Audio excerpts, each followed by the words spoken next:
Mi nombre es María Luisa Antequera Vanegas, soy estudiante de segundo semestre de la Facultad de Derecho. En este caso vamos a analizar la conducta de un juez llamado Pablo y donde posiblemente hay una falta disciplinaria.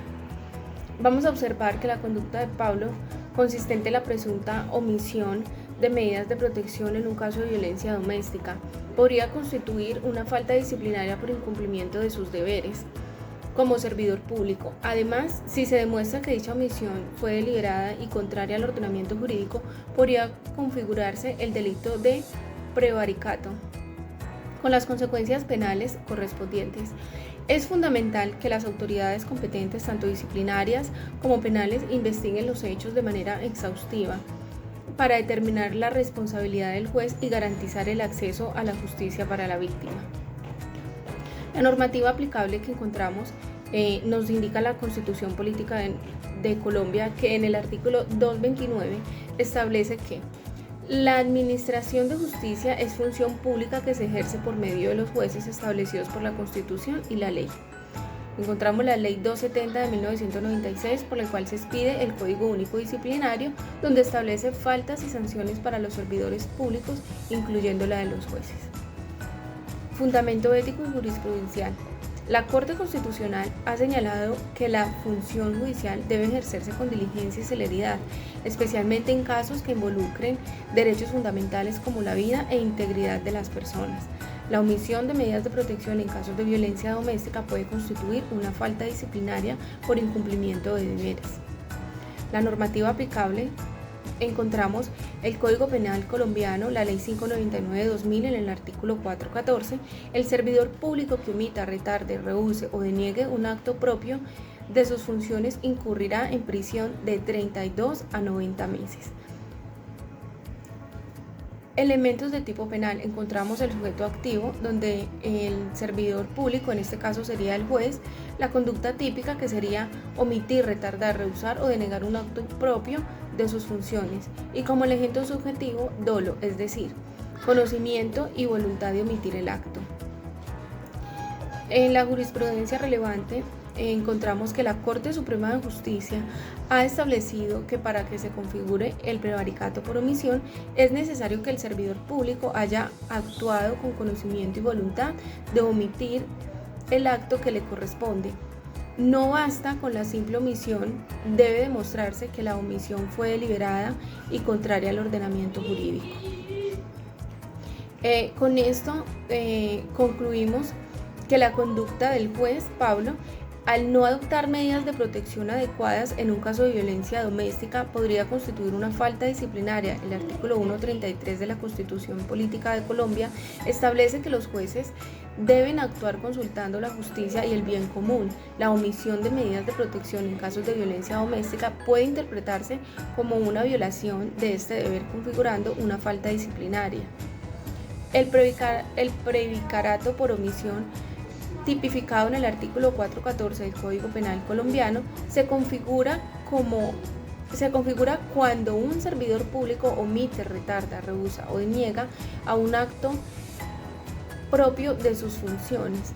Para que se configure este delito es necesario que el servidor público actúe con dolo, es decir, con conocimiento y voluntad de omitir el acto que le corresponde. En este caso sí se demuestra que el juez Pablo actuó con conocimiento y voluntad de omitir medidas de protección. Esto podría configurarse como prevaricato por omisión. En recomendaciones para la víctima, lo más sensato y recomendable sería interponer una tutela, debido a que sí se considera que se ha vulnerado los derechos fundamentales como el derecho a la vida, la integridad personal y a la seguridad. Se puede interponer una acción de tutela ante el juez competente. La Corte Constitucional ha señalado que la omisión de medidas de protección en casos de violencia doméstica puede constituir una vulneración de estos derechos. Entonces así termina mi concepto que tengo sobre el caso del juez Pablo. Muchas gracias.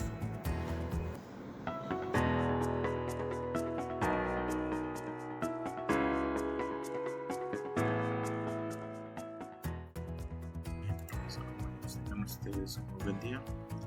Pues aquí vamos a definir lo que es ilicitud sustancial en el derecho administrativo y en derecho penal. Sabemos que la ilicitud sustancial implica una violación seria y fundamental del orden jurídico. Esto quiere decir que hubo un quebrantamiento que compromete de forma significativa el propósito o el contenido del acto administrativo y no simplemente en aspectos formales o menores.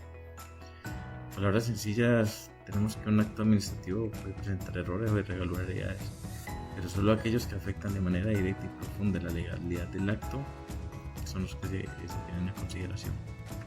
Cuando se lesionan derechos fundamentales, el interés colectivo o principios constitucionales, se consideran ilícitos de manera sustancial y pueden ser anulados por la autoridad competente.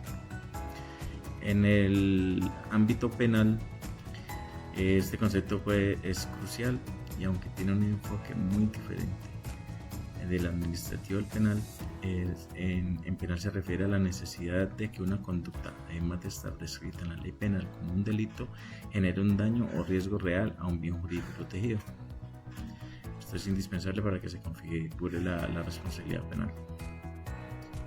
Entonces, en cuanto a jurisprudencia, tenemos que en el artículo 9 del Código Penal colombiano se establece que nadie podrá ser sancionado por la realización de una conducta descrita en la ley como delito si no lesiona o pone en peligro el bien jurídico tutelado por la misma. Entonces tenemos que tiene que estar especificado en el derecho penal colombiano como una falta, un delito, para que pueda ser castigado. De lo contrario, no existiría falta y mucho menos sanción.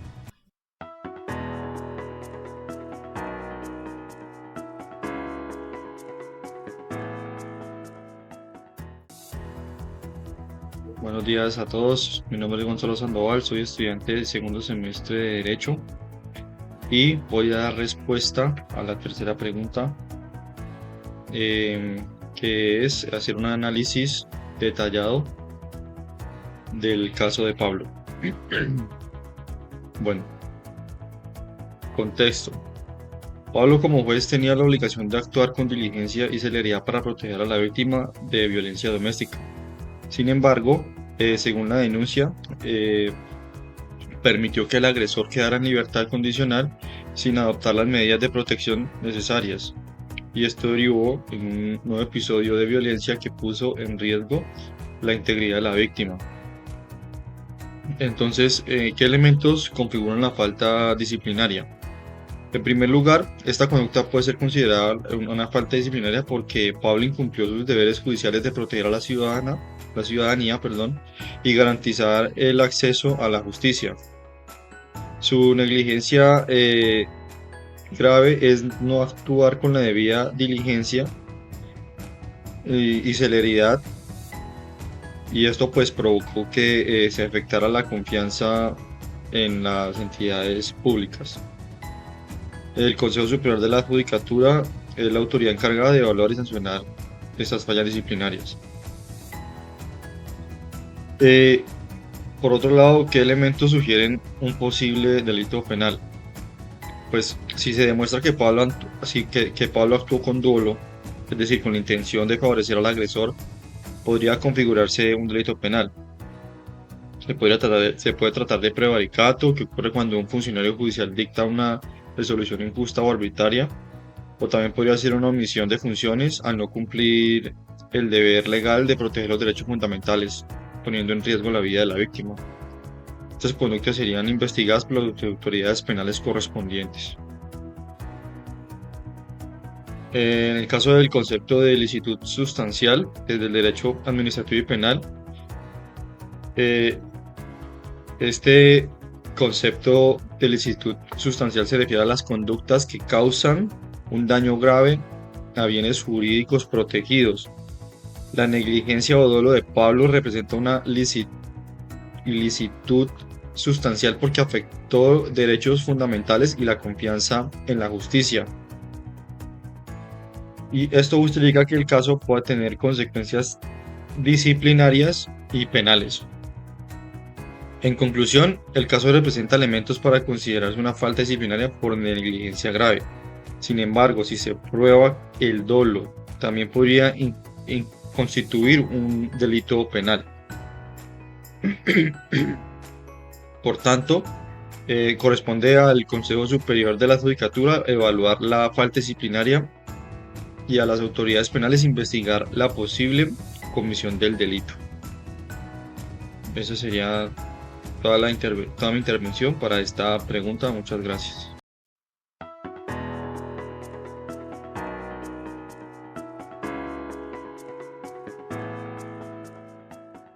Compañeros y profesor, es un placer estar nuevamente reunidos para debatir un nuevo e interesante caso que involucra a la ética jurídica para la eficiente interpretación.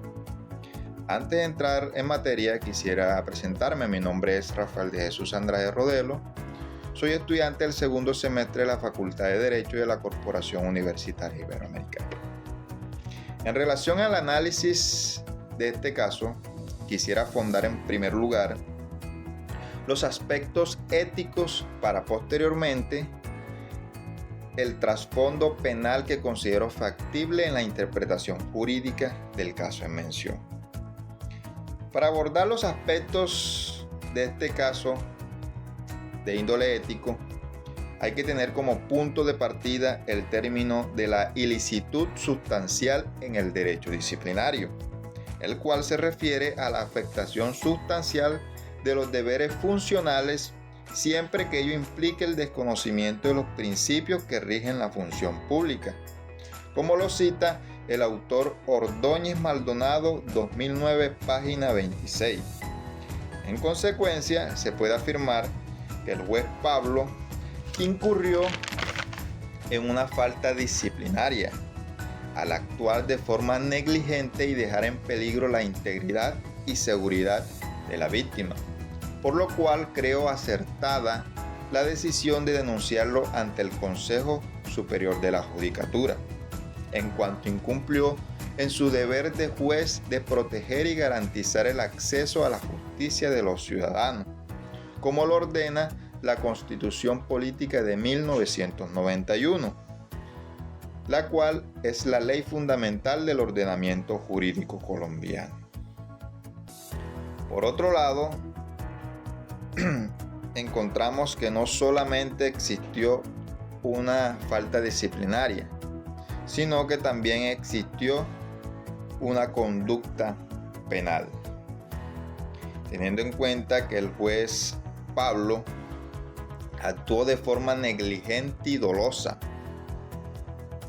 de forma deliberada, al no ser diligente y actuar en los términos que estipula la ley, considero que incurrió en el delito de prevaricato por omisión, contemplado en el artículo 414 del Código Penal, el cual cita que el servidor público que omita, retarde, rehúse o deniegue un acto propio de sus funciones incurrirá en prisión de 32 a 90 meses y una multa de 13.33 a 75 salarios mínimos legales mensuales vigentes e inhabilitación para el ejercicio del derecho y funciones públicas por un término de 80 meses. Dado esta viabilidad no solo a una sanción disciplinaria, sino también a una investigación penal por parte de la Fiscalía General de la Nación, la cual, mediante la implementación de los actos urgentes y la recolección de los elementos materiales de prueba y evidencia física, que determinen la responsabilidad del juez con los cargos anteriormente mencionados. Finalmente, con esto último, finalizo mi interpretación y mi aporte a este debate interesante sobre el caso del juez Pablo.